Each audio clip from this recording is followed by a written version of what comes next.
আমার শরীরের চামড়াদা জুতা বানাই দেয়, আমি নারায়ণগঞ্জবাসী ঋণ কখনো শোধ করতে পারবো না। প্রথমত তারেক জিয়ার 31 দফা দাবি আজকের এই দিনে আমরা ঐক্যবদ্ধ হয়ে ওয়াদা করছি যে আমরা বাস্তবায়ন করবই করব।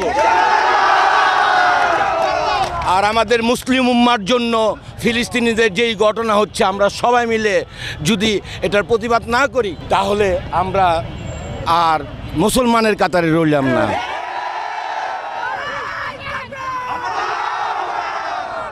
আমরা রাজনৈতিকভাবে যে এই ধরনের হ্যায় প্রতিপন্ন হয়েছি শেখ হাসিনা গভর্নমেন্টের দ্বারা, আমাদের নেক্সট জেনারেশন এই ধরনের সম্মুখীন যেন না হয়, এই জন্য আমরা সর্বোচ্চ সব ধরনের ভূমিকা রাখব।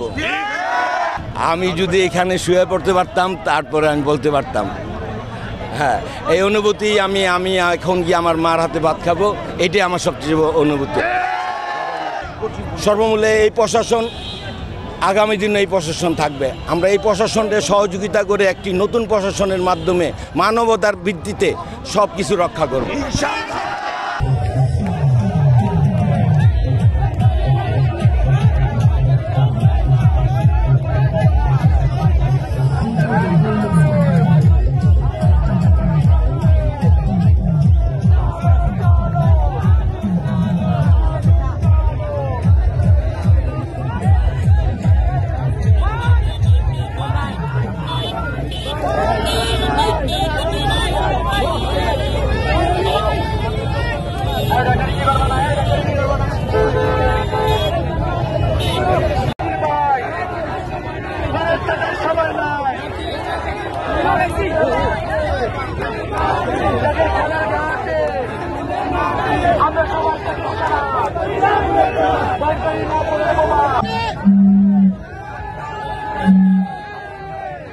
আমরা